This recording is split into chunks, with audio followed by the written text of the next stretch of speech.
दरअसल अमेरिका चाहता है कि ईरान एक ऐसी डील अमेरिका के साथ कर ले जिससे कि दुनिया को अमेरिका भरोसा दिला पाए कि जंग में ईरान बुरी तरीके से हार चुका है। लेकिन ईरान के पलटवार से ट्रंप बौखलाए हुए हैं। दिखाते हैं आपको ये रिपोर्ट।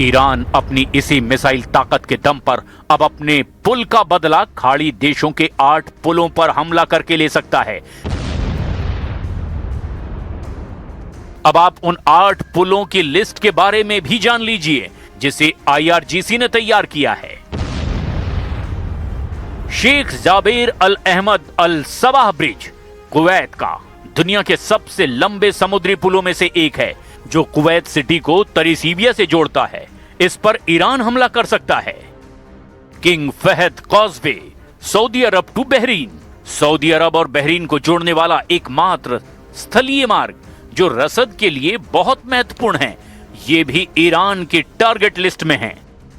शेख जायद ब्रिज संयुक्त अरब अमीरात का अबू धाबी का मुख्य प्रवेश द्वार इसे बोला जाता है और यह भी ईरान के टारगेट पर है।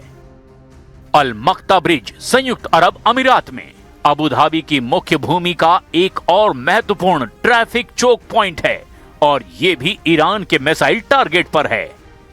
King Hussein bridge Jordan to West Bank, Jordan और वेस्ट बैंक के बीच माल ढुलाई का यह मुख्य मार्ग है। अगर यह तबाह हुआ तो जॉर्डन की सप्लाई चेन पर सीधे असर पड़ेगा। अब्दुन ब्रिज जॉर्डन का अम्मान का एक प्रमुख केबल स्टेयर्ड पुल जो शहर के यातायात के लिए जीवन रेखा है। अगर इस पर भी हमला किया गया तो यह जॉर्डन पर ट्रिपल अटैक साबित होगा।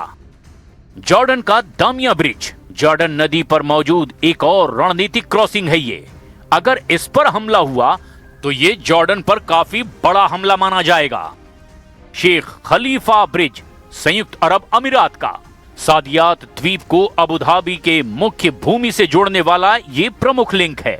अगर ईरान ने इसे तबाह कर दिया तो UAE को भारी नुकसान होगा। अब ऐसी स्थिति में अगर ईरान ने हमले शुरू कर दिए तो यह ट्रंप के लिए कोड़ में खाज साबित हो सकता है। अब देखना यह होगा कि अगले 48 घंटे में ट्रंप किस तरह से हमले ईरान पर करते हैं और अब इसका असर युद्ध पर क्या पड़ता है।